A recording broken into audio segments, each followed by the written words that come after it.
আল্লাহ বললেন সুদ খেলে মানুষের টাকা কমে যাবে, আর আল্লাহর নবী বললেন সুদ খেলে মানুষ নিঃস্ব হবে। কোরআন আর হাদিসের সমন্বয়ে আমি সব সময় বলছি, যারা সুদ খাবে তাদের একদিন ভিক্ষা করে খেতে হবে। হয় সেই ভিক্ষা করবে, না হয় তার ছেলে ভিক্ষা করবে, না হয় তার নাতি ভিক্ষা করবে। সুদের টাকা থাকবে না, একদিন না একদিন তাকে ভিক্ষা করে খেতেই হবে।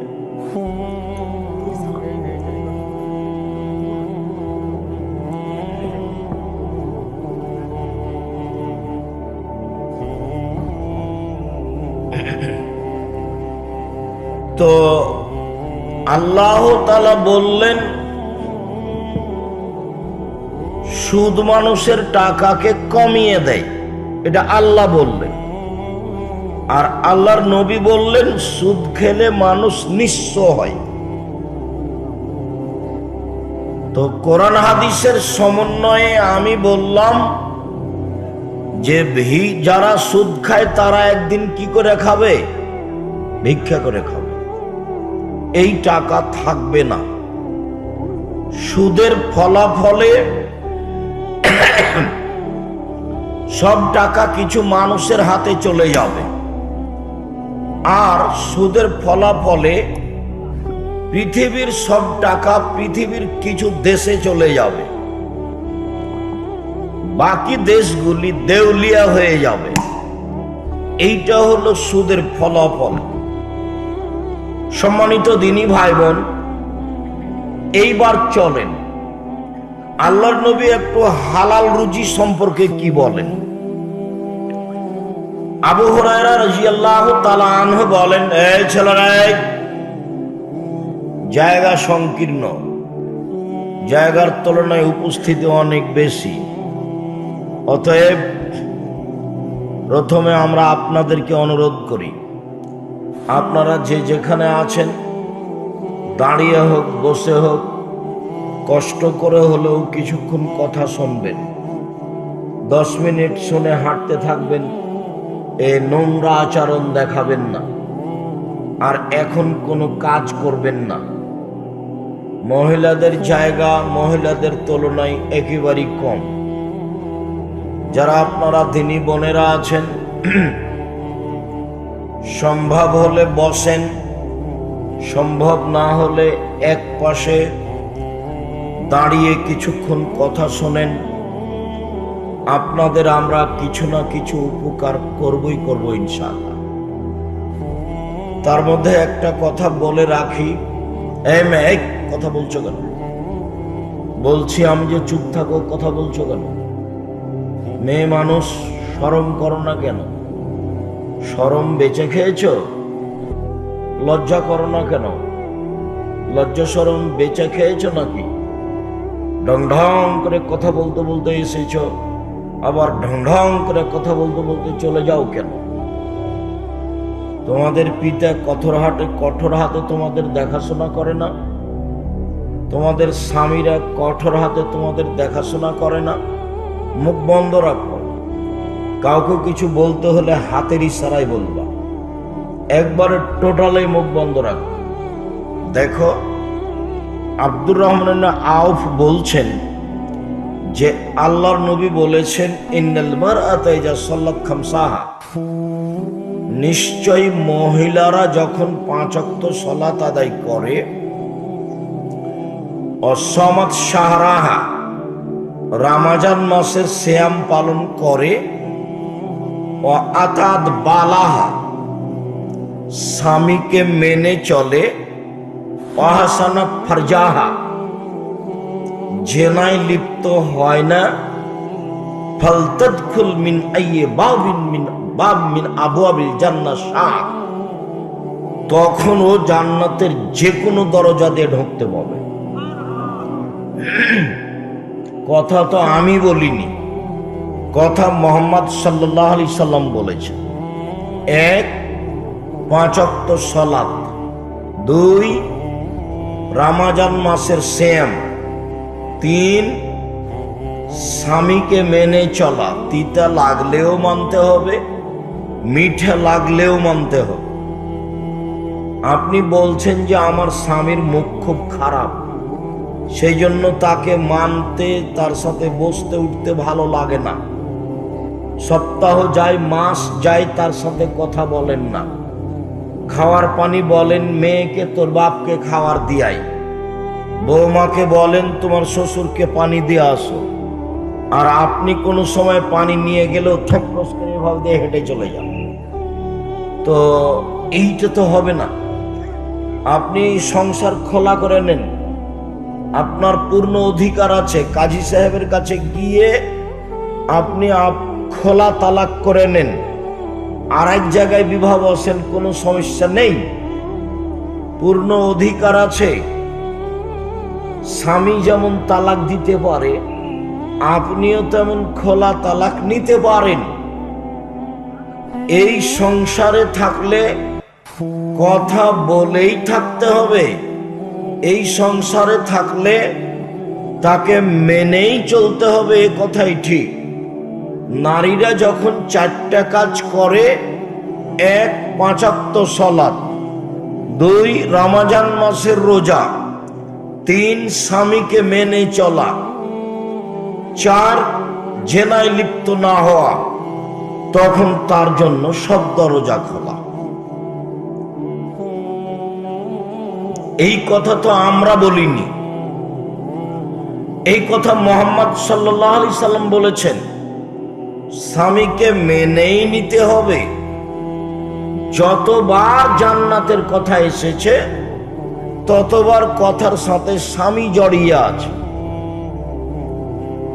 আল্লাহ রাসূল একদিন বলছেন, শোনো, খায়রুন নিসায়ে, মহিলাদের মধ্যে সবচেয়ে ভালো মহিলা সেই কে, এই যে আমারা আতাআত, স্বামী আদেশ করলে পালন করে যে, সে হলো সবচেয়ে ভালো নারী।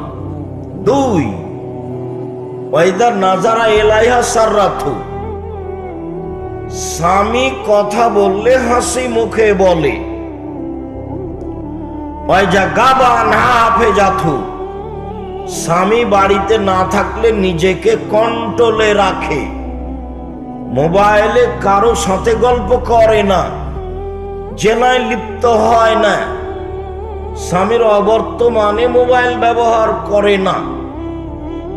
এই 3টে গুণ আছে যার, সেই হলো পৃথিবীতে সবচেয়ে ভালো নারী। তো স্বামীর সাথেই তো কথা জড়িয়ে গেল। 1, স্বামীর সাথে কথা বললে হাসি মুখে বলে। 2, স্বামী আদেশ করলে পালন করে। 3, স্বামী বাড়িতে না থাকলে নিজেকে হেফাজতে রাখে। এই হলো সবচেয়ে ভালো নারী। কথা তো আমি বলিনি, এইভাবে কথা মুহাম্মদ সাল্লাল্লাহু আলাইহি সাল্লাম বলেছেন। শান্তি এখানেই আছে। বলবা আমি হচ্ছি দিনাজপুরের গ্রামের মেয়ে, একটু লবণ ভাত হলেই যথেষ্ট, শাড়ি মোটা হোক চিকন হোক তাতে আসে যায় না, পাউডার আসকারা মাস্কারা সোনো মনো কিছু থাকলেই কি আর না থাকলেই কি। আমার পক্ষ থেকে কোনো প্রকার অভিমান থাকিবে না।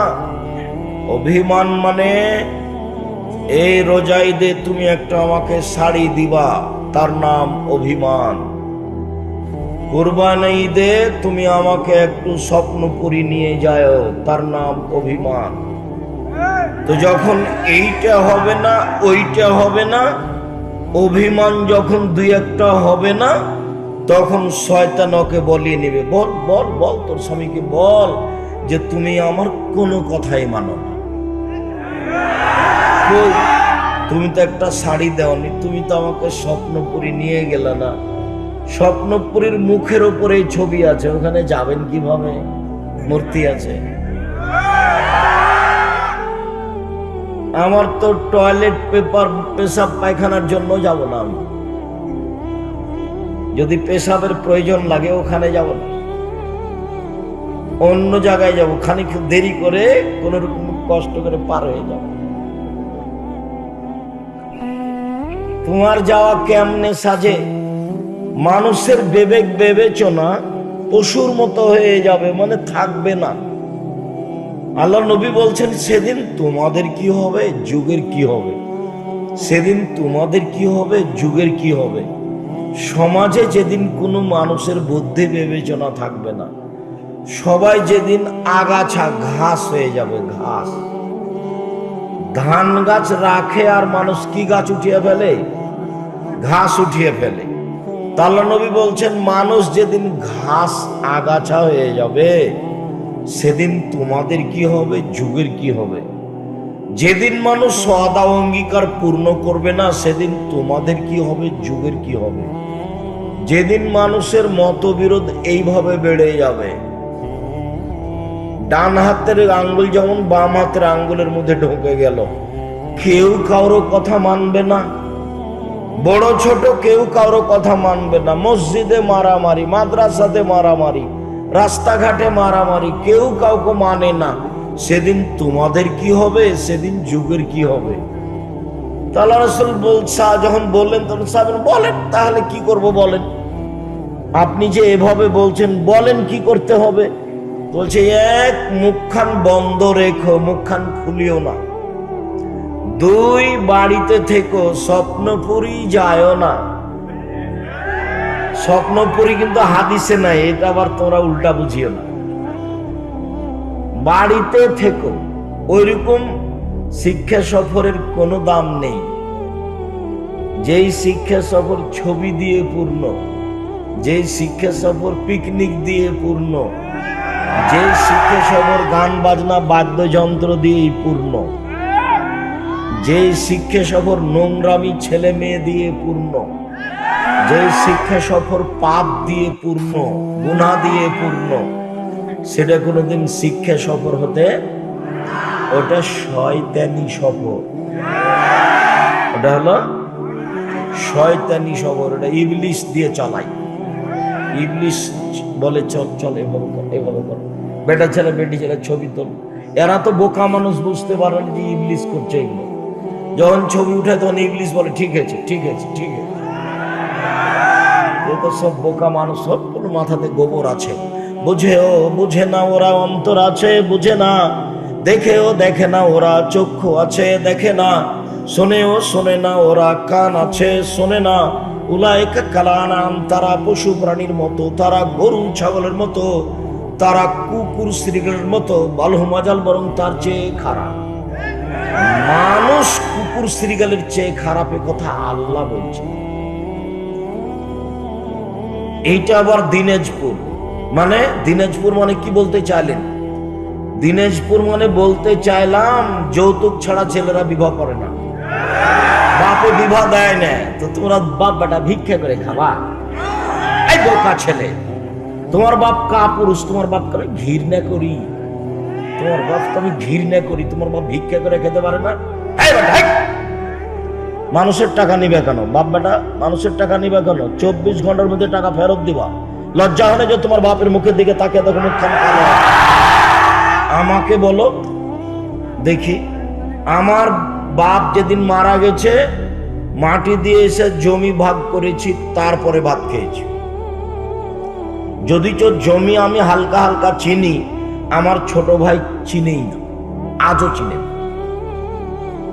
আর তোমার দাদা মারা 10 বছর হলে এখন পর্যন্ত তোমার বাপ তোমার ফুফুকে জমি দেয়নি। তোমার বাপ কুকুর শ্রীগালের চেয়ে খারাপ। কালকে তুমি বলবা আব্বা আসসালামু আলাইকুম, আপনি নাকি কুকুর শ্রীগালের চেয়ে খারাপ। এই কথা তো আব্দুর রাজ্জাক সাহেব আপনাকে বলে গেলেন। আমার দাদা মরা তো 10 বছর হচ্ছে, আপনি তো ফুফুকে জমি দেননি। তোমার বাপ জমি নিবে সকালে আর তোমার ফুফু নিবে বিকালে, ঘটনাকে এরকম না একসাথে।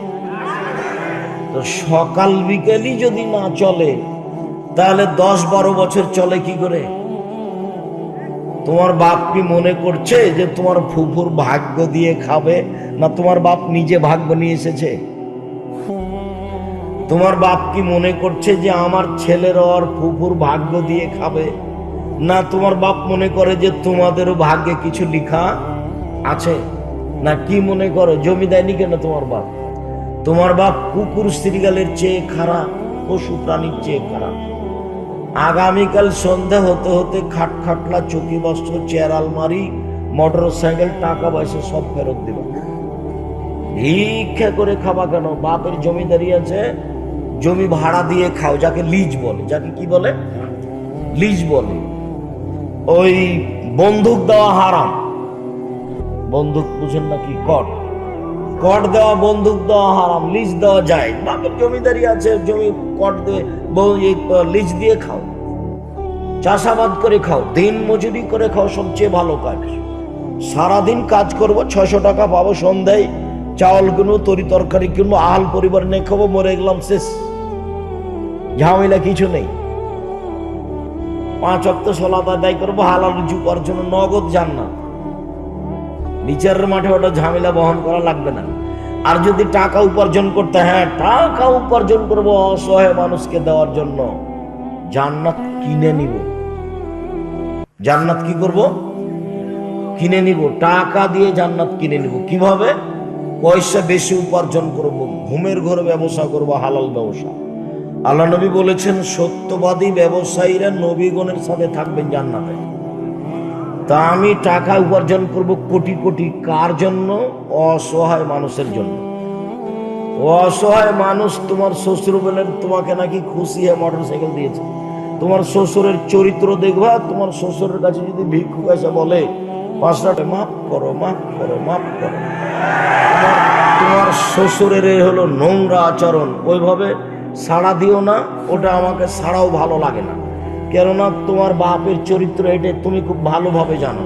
তুমি এভাবে সাড়া দিয়ে কি বোঝাতে চাচ্ছ? এটা রংপুর, এটা দিনাজপুর, মানে স্বভাবই খারাপ। আব্দুল রাজাক সাহেব চাঁপাইনবাবগঞ্জে আছে, হ্যাঁ আছে, তবে আমার জানা অনুপাতে রংপুর, দিনাজপুর, লালমনিরহাট, নীলফামারী, কুড়িগ্রাম, পঞ্চগড়, ঠাকুরগাঁ, গাইবান্ধা, জয়পুরহাট, বগুড়া এসব এলাকাতে যৌতুক ছাড়া বাপেরা ছেলের বিবাহ দিতে চায় না। এই স্বভাবের কারণে বললাম। আর আরেকটা আছে রংপুর, দিনাজপুর, লালমনিরহাট, নীলফামারী, কুড়িগ্রাম, পঞ্চগড়, ঠাকুরগাঁ, গাইবান্ধা এসব এলাকার লোক বাড়িঘর ভালো করে ঘেরে না। এখানে একটা ঘর, ওখানে একটা ঘর, মধ্যে গরুর গাড়ির রাস্তা, এটা নাকি সাতক্ষীরা। এরকম তো হবে না, বাড়ি ভিন্ন ভিন্ন করে ঘেরে রাখতে হবে।